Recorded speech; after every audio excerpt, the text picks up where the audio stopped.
हाँ जी, तो कैसे हैं आप? क्या आपने कभी सोचा है कि क्यों हम पानी को अगर फ्रिज में रखते हैं तो वो आइस में कन्वर्ट हो जाता है और उसी आइस को अगर हम दोबारा मेल्ट करते हैं तो वो पानी बन जाती है। लेकिन यही चीज़ अगर हम दूध से दही बनाते हैं तो दही को वापस जो है दूध में कन्वर्ट नहीं किया जा सकता। तो इन्हीं कुछ फिनोमेनास को समझते हैं आज क्लास 10th के chapter first chemical reactions and equation से।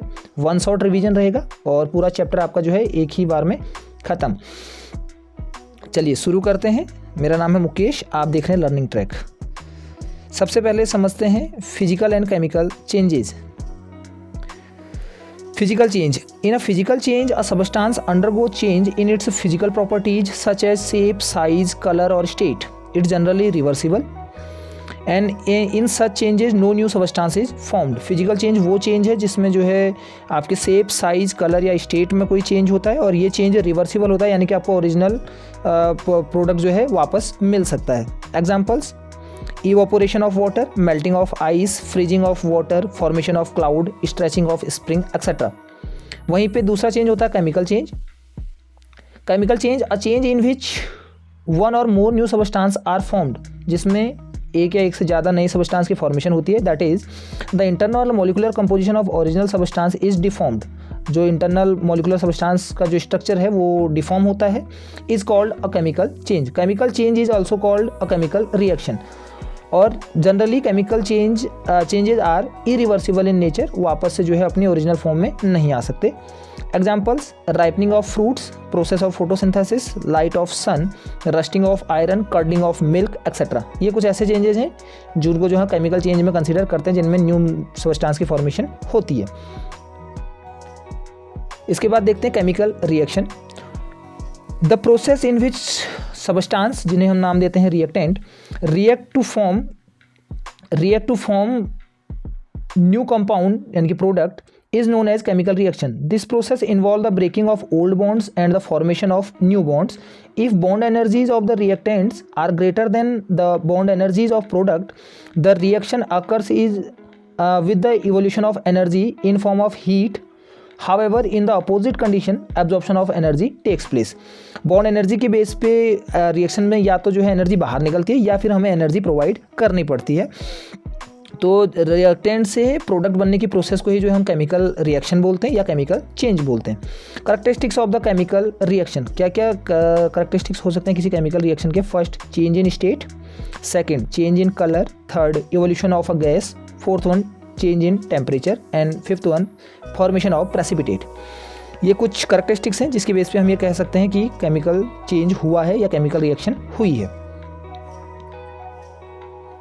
Chemical equation, the short representation of a chemical reaction with the help of symbols of elements or formula of compounds is called chemical equation.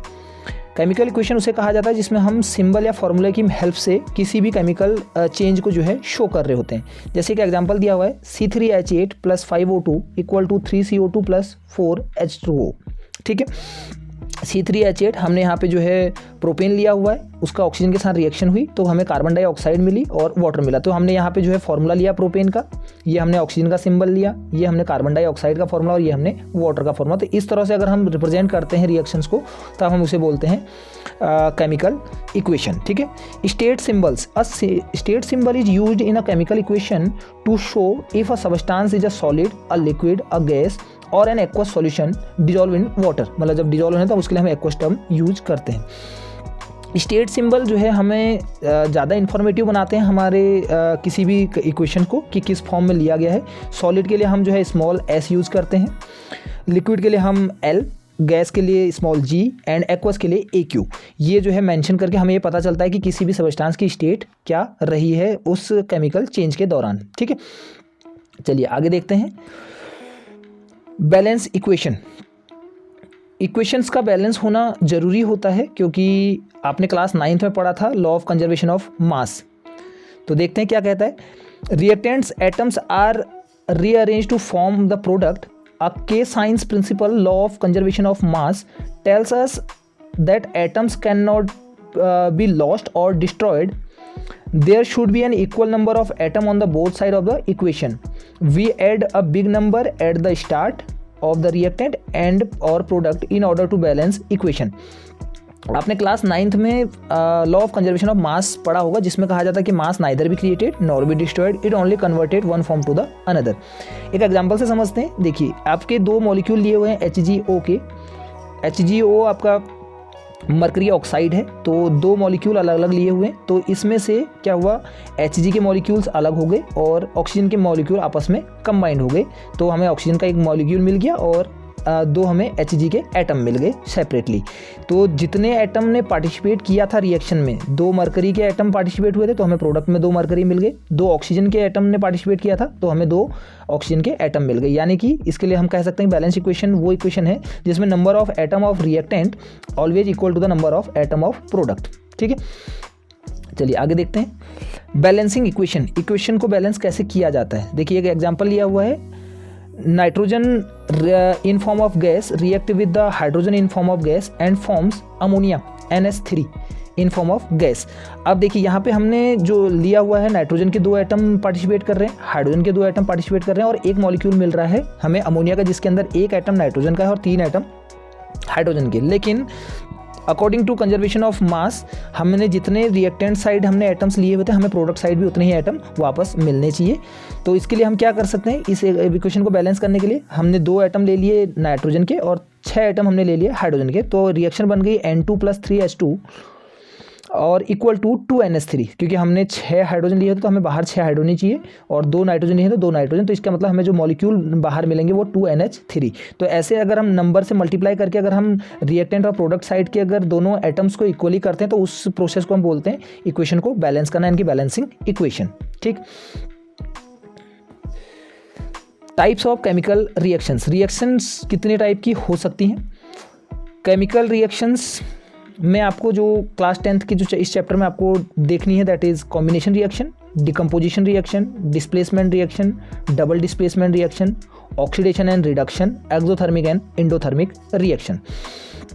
पहले देखते हैं combination reaction.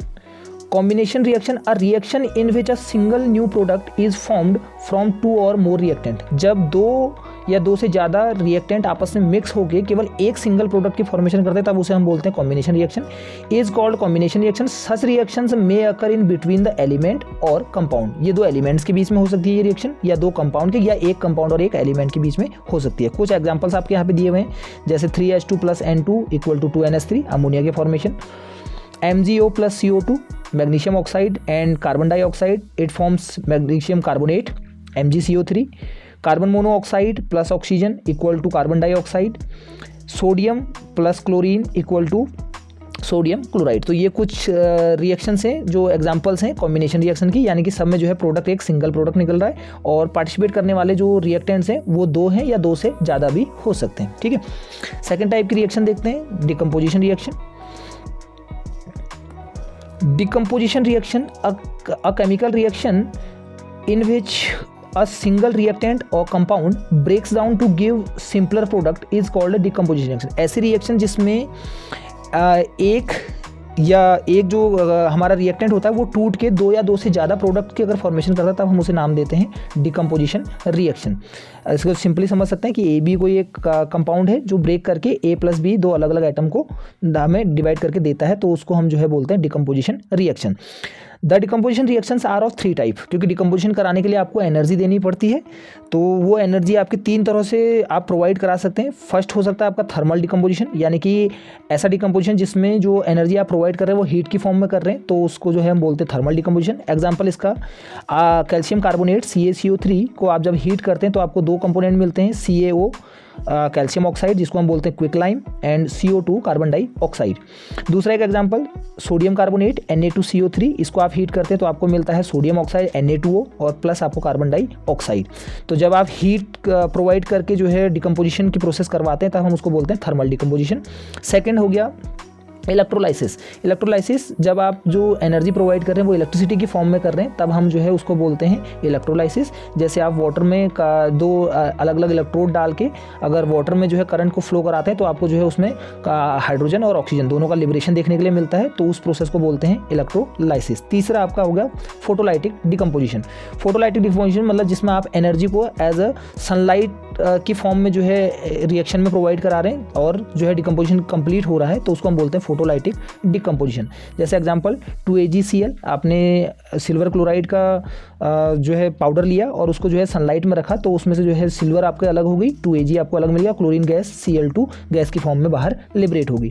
इसके अलावा एक दूसरी reaction 2AgBr, आप silver bromide को सनलाइट की फॉर्म में प्रेजेंस में रखते हैं, तो उसमें भी जो है आपको सिल्वर अलग मिल जाता है और ब्रोमीन गैस बाहर हो जाती है Br2। ठीक है, तो ये आपकी 3 तरह की डिकम्पोजिशन रिएक्शन है जो आपको ध्यान रखनी है। इसके बाद थर्ड आपका आता है displacement reaction. A reaction in which more reactive element displaces less reactive element from its compound present in a dissolved state is called displacement reaction। ऐसी रिएक्शन जिसमें more reactive element less reactive element को जो है replace कर देता है उसके aqueous solution में, तो उसको हम बोलते हैं डिस्प्लेसमेंट रिएक्शन। इसके लिए आपको जो है रिएक्टिविटी सीरीज का पता होना जरूरी है, तभी आप ये आइडिया लगा पाएंगे कौन सा एलिमेंट जो है ज़्यादा रिएक्टिव है, कौन सा कम। तो इसके लिए आपको ये रिएक्टिविटी सीरीज याद रखनी है। रिएक्टिविटी सीरीज ऑफ मेटल, जिसमें रिएक्टिविटी सीरीज जो है ये डिक्रीजिंग ऑर्डर में है और इसमें जो सीक्वेंस है मेटल्स का वो कुछ इस तरह है: potassium, sodium, calcium, magnesium, aluminium, zinc, iron, lead, hydrogen, copper, mercury, silver and gold. ये आपके 13-14 एलिमेंट्स की एक सीरीज है जिसमें आपको जो है रिएक्टिविटी ऑर्डर दिया गया है। टॉप पे जो है मोस्ट रिएक्टिव एलिमेंट है और बॉटम में जो है सबसे लीस्ट रिएक्टिव एलिमेंट रखा गया है। ये आपको याद होनी चाहिए, तभी आप डिस्प्लेसमेंट रिएक्शन को जो है सही से समझ पाएंगे। इसका देखिए एग्जाम्पल दिया हुआ है कि आपने CuSO4 कॉपर सल्फेट का सॉल्यूशन लिया जो ब्लू इन कलर होता है, नीले कलर का होता है। उसमें आपने एक जो है आयरन नेल, एक लोहे की कील को जो है डिप किया, तो कुछ टाइम बाद आप देखेंगे कि जो सॉल्यूशन का कलर है वो कन्वर्ट होकर ग्रीन कलर का हो जाता है, यानी कि उसमें फॉर्मेशन हो चुकी है FeSO4 फेरस सल्फेट की, और जो आपने कील डिप की हुई थी उसके ऊपर डिपोजिशन हो चुका है कॉपर का। तो ये रिएक्शन जो है आपकी कहलाती है डिस्प्लेसमेंट रिएक्शन, जिसमें जो है more reactive element less reactive element को उसके सॉल्यूशन से जो है डिस्प्लेस कर देता है। क्योंकि आप यहाँ देखिए आयरन जो है ज़्यादा रिएक्टिव है कॉपर से, तो आयरन ने जो है उसके साथ रिएक्ट करके CuSO4 को डिस्प्लेस करके बना दिया FeSO4 और Cu आपकी जो है बाहर होगी। इसके अलावा कुछ और रिएक्शन भी यहाँ पे आपको दी हुई है, जैसे AgNO3 + Cu, तो ये बनाता है CuNO3 + Ag, FeSO4 + Zn, ZnSO4 + Fe। ऐसी आपके जो है इंपॉर्टेंट कुछ रिएक्शंस यहाँ पे रखी गई हैं, तो उनको जो है आप चेक कर लेंगे, वीडियो को पॉज करके नोट कर सकते हैं। ठीक है, अगली रिएक्शन की बात करते हैं। अगली रिएक्शन है आपकी double displacement reaction. Double displacement reaction a chemical reaction in which there is an exchange of ions. ऐसी रिएक्शन जिसमें जो है आयंस का एक्सचेंज होता है आपस में between the reactant to give new substance. आपस में रिएक्टेंट के बीच में जो है आयन का एक्सचेंज होता है और नए सबस्टांस की फॉर्मेशन होती है, इज कॉल्ड डबल डिस्प्लेसमेंट, क्योंकि 2 बार डिस्प्लेसमेंट हो रहा है, आपस में एक्सचेंज किया जा रहा है। एग्जाम्पल समझिए, CuSO4 + NaOH, आपने 2 अलग अलग सबस्टांस लिए, तो इनमें जो है Cu टूटेगा Cu2+ और SO4 नेगेटिव में, ये अपने आयंस में टूटा Cu2+ और प्लस SO4 2 नेगेटिव, और ऐसे ही NaOH OH नेगेटिव और Na पॉजिटिव, इन दोनों में टूटा, तो एक्सचेंज हो गया आपस में। Na पॉजिटिव चले गया SO4 के साथ और Cu2+ चले गया OH नेगेटिव के साथ, तो जो आपको प्रोडक्ट मिले दैट इज Na2SO4 और CuOH का ट्वाइस, इन दोनों का जो है आपको मिक्सचर मिला। तो ये जो है आपकी कहलाती है डबल डिस्प्लेसमेंट रिएक्शन, जिसमें आयंस का एक्सचेंज होता है।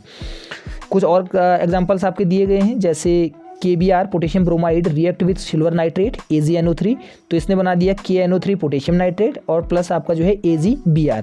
यहाँ पे देखिए बॉटम साइड के लिए जो है एरो लगाया हुआ है, ये बॉटम साइड का एरो ये बता रहा है कि ये जो AgBr बना हुआ है इसका जो है एक जो सॉल्यूबल नहीं है, एक इनसॉल्यूबल सबस्टांस बना हुआ है उस सॉल्यूशन में, और इसको नाम देते हैं प्रेसिपिटेट, शॉर्ट में बोलते हैं PPT।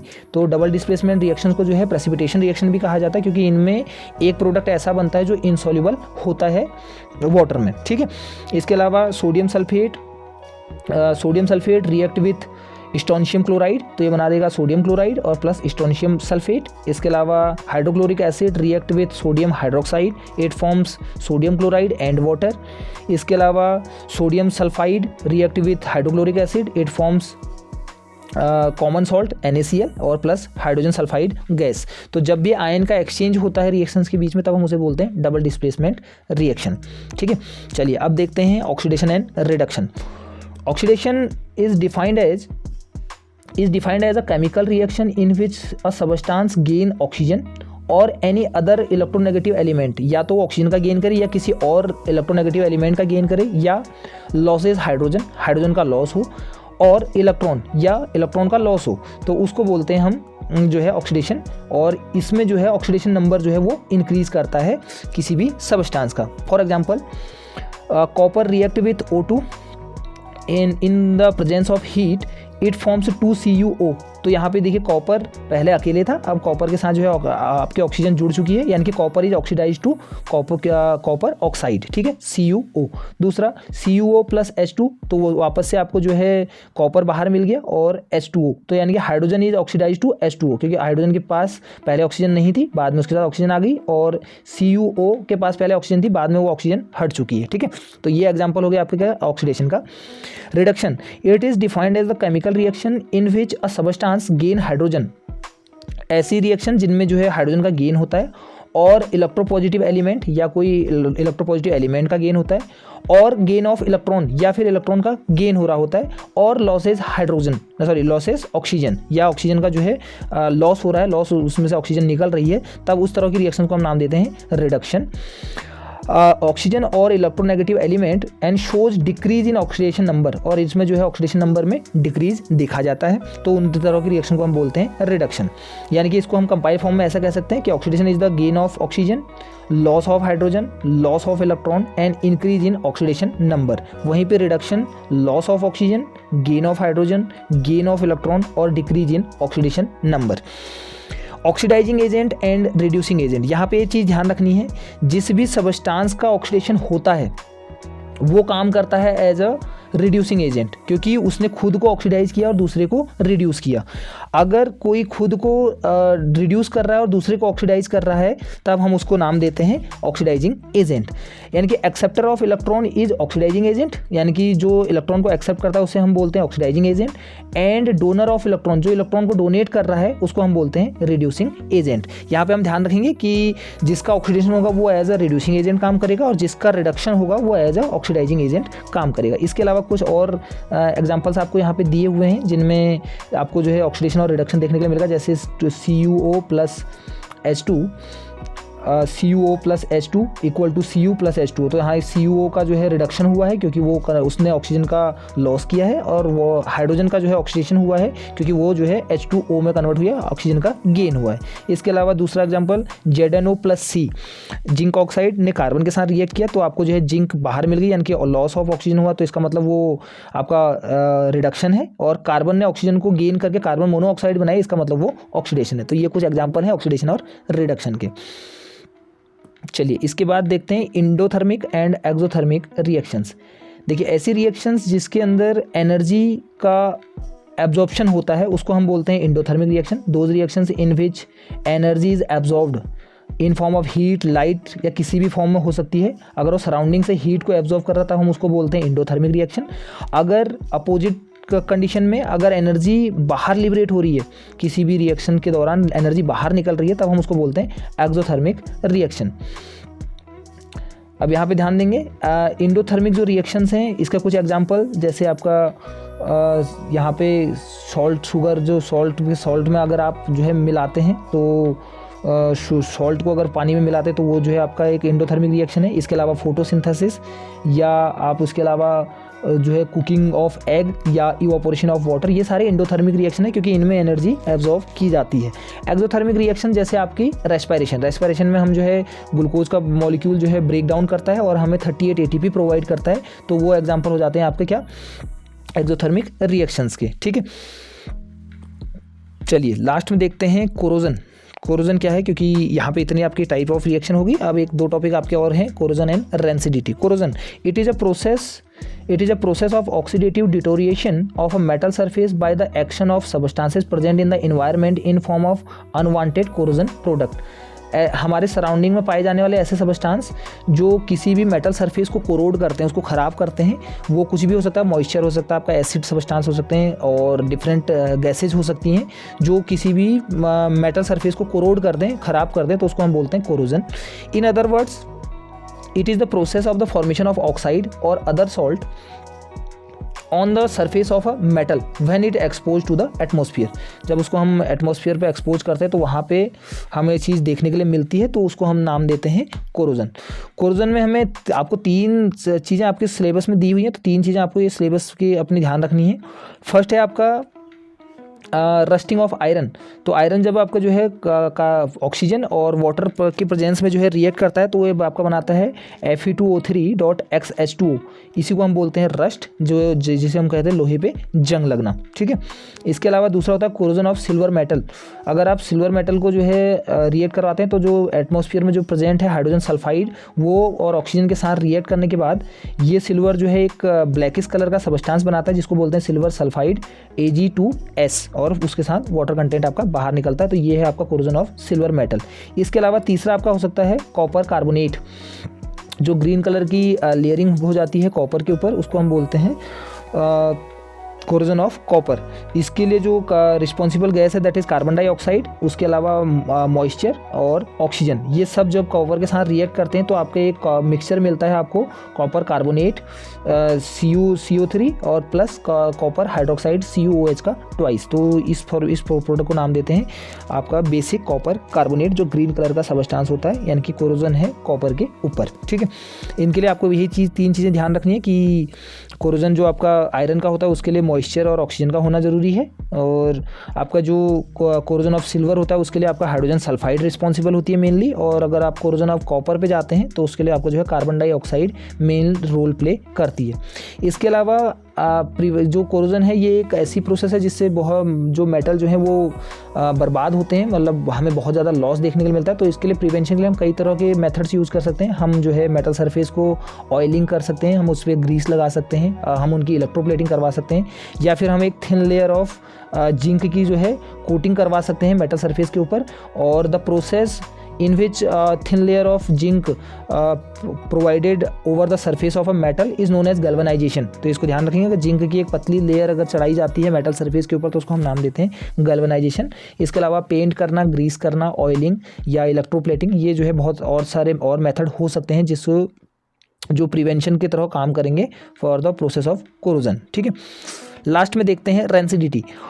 When oil and fat or food containing oil and fats are exposed to air और ऑक्सीजन, दे गेट ऑक्सीडाइज। ये ऑक्सीडाइज हो जाते हैं जिनमें फैट या ऑयल का कंटेंट मिलता है, due to which the food becomes stale, जिसकी वजह से उनका जो है स्वाद और टेस्ट खराब हो जाता है, and its colour and smell changes. This process is called rancidity. तो फैटी सबस्टांस का ऑक्सीडेशन हो जाता है जब, तो वो जो है उनका स्वाद खराब हो जाता है, उनका कलर खराब हो जाता है, जिस प्रोसेस को हम बोलते हैं रेंसिडिटी।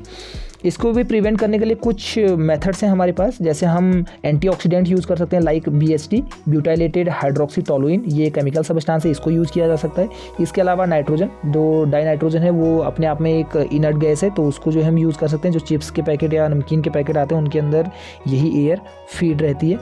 उसके अलावा the food is kept in air tight container in the refrigerator और डीप फ्रीजर। अगर फूड सबस्टांस ऐसा है, अगर आप उसको लॉन्ग टर्म तक जो है रखना चाहते हैं तो उसको आप डीप फ्रीज भी कर सकते हैं या एयर टाइट कंटेनर में रख सकते हैं, जिससे कि जो है वो ऑक्सीजन के डायरेक्ट कांटेक्ट में ना आए और उसका ऑक्सीडेशन ना हो। तो ये थे आपकी रेंसिडिटी। ठीक है। तो ये आपके चैप्टर फर्स्ट के जो है सारे टॉपिक लगभग कवर कर दिए हैं, और इतना रिवीजन अगर आप कर लेते तो इससे बाहर आपके कोई भी क्वेश्चन नहीं आएंगे। लास्ट में हम आपको एक होमवर्क के लिए क्वेश्चन दे रहा हूँ कि अभी तक तुमने क्या सीखा इससे। तो यहाँ पे देखिए C3H8 + O2 = CO2 + H2O। इसमें आपको जो है इक्वेशन को बैलेंस करना है, and state what the symbol G and L means, ये सिंबल G और L का मतलब क्या है वो बताना है, and state that how many atoms are present in a molecule of C3H8। C3H8 के अंदर जो है कितने एटम्स प्रेजेंट हैं आपको ये बताना। तो ये आंसर जो है आप कमेंट करके बताएंगे, और फिर जल्द ही आपको जो है चैप्टर सेकंड पे भी जो है वीडियो देखने के लिए मिलेगी। फ़िलहाल के लिए आप इतना देखिए, तो मिलते हैं नेक्स्ट वीडियो में, और अच्छे से तैयारी कीजिए। Thank you so much.